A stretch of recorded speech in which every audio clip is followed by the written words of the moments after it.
बकऱ्याला चरू द्या, त्या मेंढी माऊलीचं पाऊल लागू द्या शेताला आपल्या. एक सांगू का, हे ऐका, हा उड्यावरती परपंच माझ्या मामाचा आहे. हा उड्यावरती पडलेला परपंच तुमच्या आणि माझ्या मामाचा आहे. या परपंचाची काळजी तुम्ही घ्या, तुमच्या परपंचाची काळजी माझा मामा घेणार नाही. ही मेंढी माऊली म्हणजे मामाची लेकरं आहेत. ही मेंढी माऊली म्हणजे मामाची लेकरं आहेत. तुम्ही त्या लेकरांची काळजी घ्या, तुमची काळजी माझं देव घेतलं. त्या मेंढी माऊलीची काळजी घ्या, देव तुमची काळजी घेईल. ज्याच्या ज्याच्या शेतामध्ये मेंढी माऊली चरली त्या सगळ्याच्या चरणाला साष्टांग दंडवत आहे. त्यांच्या शेताला पाऊल लागलं नसतील ना, अवश्य ह्या मेंढी माऊलीला घेऊन जा. लक्ष्मी आहे ही, साक्षात लक्ष्मी तुमच्या दाराला आली. लक्ष्मीला डावलू नका. मेंढी माऊली आली आमच्या दारात,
मेंढी माऊली म्हणजे साक्षात लक्ष्मीला घेऊन देव इथं आलाय.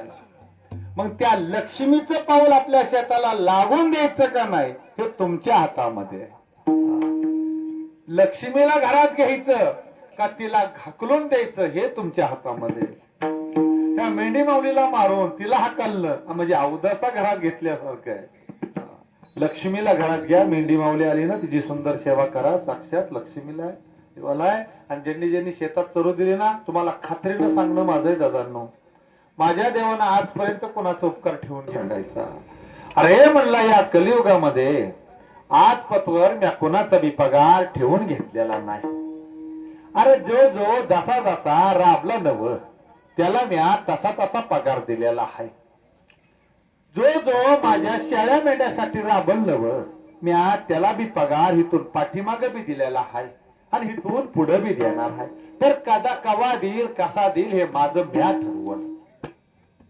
कुणाचाही पगार बुडून घेत नाही माझा देव.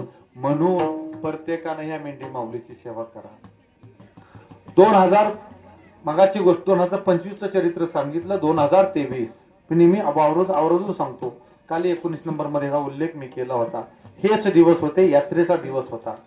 यात्रा जवळ आली होती आणि बिगवन जवळ खादगाव क्रमांक 2 गावाचं नाव. त्या गावामध्ये मामांची 15 नंबरची पालखी. तिथं पालखी असताना त्या शेतकऱ्याचा नंबर पण आहे. मी लगेच तुम्हाला बोलणं करून देऊ शकतो. हा, इथं मनाचं सांगून काही जमत नाही. हा, त्या बाबापाशी मनाचं सांगून जमत नाही आणि मनाचं कोणी सांगू नये. आता काय काय जण लय आगाऊपणा करतात, काही बी सांगतात. 15 नंबर पालखी तिथं आहे. 4-5 दिवस झाला पालखी आली होती आणि अशी एक खांड चाललं होतं. अर्धा एकराचा हरभरा होता आणि खांड मालकाने विचारलं, म्हणला मावशे हरभरा चालू काय बकऱ्याला? हरभऱ्याकडे बघितला, हरभरा चांगला होता, 5-6 पिशवी हरभरा झाला असता. विचार करत बसली. पण देवाची इच्छा होती तिचं खायचं. कोणाच्या हित जात नाही. एक सांगा मला गड्या, खऱ्या मनाने सांगायचं, आपल्या सगळ्याच पाहुण्यांचं आपलं जमतं का? खरं बोलायचं तर खोटं बोलायचं. आमच्या सगळ्याच पाहुण्यांचं आपलं जमतं का? सगळीच पाहुणे आपल्या इथे येतात का? आणि जर आलीच तर आलीच, जेव्हा ते थांबतात का? काय काय ते येतच नाही, त्याचा चहा सुद्धा नको म्हणतात. मग जर जीवनामध्ये जगत असताना पाहुण्याचं ना आपलं जर जमत नाही, तो आपल्या घरी येऊन 2 दिवस राहायला नको म्हणतो, 4 घास खायला नको म्हणतो, हा तर जगाचा मालक आहे ना. हा उगाच कुणाचे पण हित जाणार नाही, कुणाचं पण शाळा मेंढ्याला खाऊ देणार नाही. मी बघितलंय काही काही ठिकाणी अख्ख्या रानातनं बकरी गेली पण एका देटाला सुद्धा तोंड लावलं नाही बकऱ्यांनी. ज्याचं नाही ना मान्य देवाला, ज्याचं मान्यच नाही ना, त्याच्यामध्ये तुम्ही काही करा गड्या, नाहीच खाणार. दिवसभर बकरी उभी करा, नाहीच तोंडात तोंड लावणार. पण ज्याचं मान्य आहे ना, ज्याचं खायचंय ना, ज्याच्याकडून सेवा करूनच घ्यायची ना, त्याचं खाणार म्हणजे खाणार. त्या मावशीला पुन्हा विचारलं, हे म्हणले मावशी खाऊ दे की रे बकऱ्याला हरभरा, भुकेली आहे ती. उठली बिचारी, म्हणले बाबा कधी नव्हती देव आमच्या गावाला आला या, खाऊ दे रे बाबा. म्हणले आता तुमची इच्छाच आहे तर खाऊ दे म्हणली, मामा बघून घेऊन समजो. उठली बिचारी, ती इळं खुरप घेतलं, ती दडपा घेतला, गेली घरला निघून. दुपारपर्यंत बकरी चरली, हरभरा खुरदाळा, खाल्ला, आम लागली तोंडाला चांगली, पुढे गेली, खाल्ली, दम्म झाली बकरी. बकरी दुसऱ्या गावाला निघून गेली. 15 दिवसानं आता ती रानातलं तर गचपान काढलंच पाहिजे ना, मग ती रानामध्ये आली, सगळं ती इऱ्यानी काढायला लागली, गठुडी बांधायला लागली. कुठंतरी हरभरा होता, 4-5 पहिले हरभरा झाला असता, वाटलं बडवावा आणि हरभरा करावा म्हणून गठुडी आपल्या गाडीमध्ये भरायची, आणून टाकायची. गाडीमध्ये आणून वाटेवरती गठुडी टाकली आणि 2-4 दिवसानं ती वाळल्यावरती बडवायला घेतलं. मुगरी काढली. मुगरी माहिती ना, काय म्हणते तुमच्याकडे? मुगरी. हा मुगली. मुगली. आता मोगरेच राहिले नाही, आहे का नाही? हा मिशनी आले, ते हलर आला, हलर. हलर. आता ठोंब राहिलं नाही, वरुट राहिलं नाही, फुकारी राहिली नाही. फुकारी कुठाय असते, ठोंबा फुकायला असतो, चूल फुकायला. असंच ना? कसं आहे? अरे काय ती सांगा मला. फुकारी कुठायला, ती खलबत्त्यामध्ये कुठाय फुकारी, आणि ठोंबा चूल फुकायला. जमलं गड्या का? काढली, बडवायला लागली. ती बडवत असताना असं मोती पडावं ना, असं हरभरा खळा खळा खळा खळा पडत होतं. लक्षात आलं ही माझ्याच्यानी बडवणार. मालकाला म्हणली, मालक मोरे म्हणून सांगितलं, मशीन बोलवा म्हणली, हलर बोला, हलर नाही करू. त्या दिवशी भेटला नाही, दुसऱ्या दिवशी मशीन आली आणि मशीन आल्या, मशीन लावली आणि हरभरा करायला सुरुवात झाली. ऐका रे दादांनो, हरभरा करायला सुरुवात झाली. पहिलं गठुडं त्या मशीन मध्ये टाकत होता, तो मशीनवाला आतमध्ये रेटत होता, खाली पिशवी लावली होती. पहिलं गठुडं संपलं की पिशवी भरली होती. त्या म्हातारीच्या डोळ्यात विश्वास बसत नव्हता, एवढा हरभरा झाला कशी, पाच पहिले बी झाला नसता म्हणली. त्याला कसा दुसरं गठुडं टाकलं, दुसरी पिशवी भरली. अरे गठुड्या पाठीमागून गठुडं टाकलं जात होतं, पिशवीला पिशवी लावली जात होती, पिशवी भरत होती. म्हणता म्हणता 5 गठुडी झाली, 5 पिशव्या भरल्या, 6 झाली, 7 झाली, 8, 9, 10 गठुडी टाकली आणि 10 पिशव्या हरभरा झाला. अख्ख्या गावात बोंबलं सुटली. अख्ख्या गावाला सांगितलं, माझ्या मामानं मला 10 पिशवी हरभरा दिला, माझ्या मामानं मला 10 पिशवी हरभरा दिला.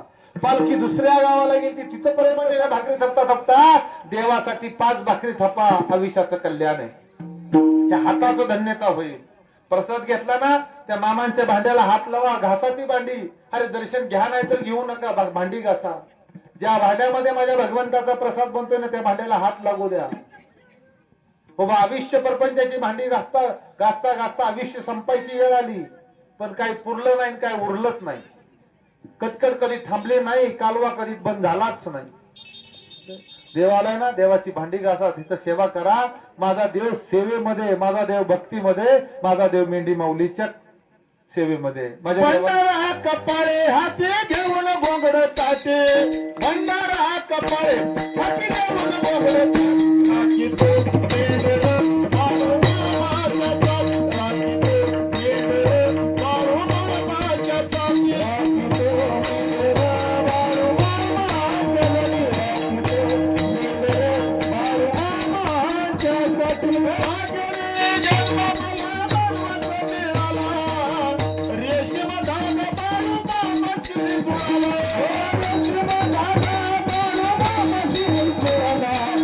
Shiva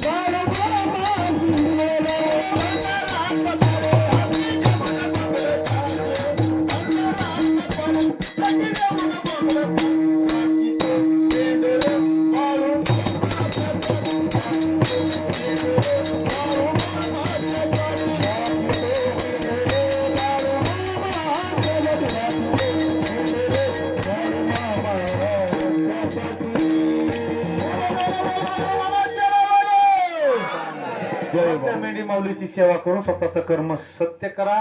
तुका म्हणे सत्य कर्म व्हावे सारे घातली या भय नरका जाणे. एकदा विठोबा रुक्माईचं भजन करू आणि एक 10 मिनिटात सेवेला पूर्ण विराम देऊ. हे बारकुमारी हरा हे बारकुमारी हे जय बारकुमारी हे जय बारकुमारी हरे बारकुमारी हे जय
सगळ्यांनी हात वर करा. लय चुकारपणा करायला लागतो. हात वर करा सगळ्यांनी. आमच्यावर भजन करायचं, सगळ्यांनी टाळी वाजवायची, अजिबात बोलायचं नाही. भजन का आता बघू किती बोलताय तुम्ही. गप्पा हाणताय ना तुम्ही, गप्पा हाणताय ना. आता भजनामध्ये गप्पा हाणा, देवाचं नाव घेऊन घ्या महाराज भजन. हो बाळू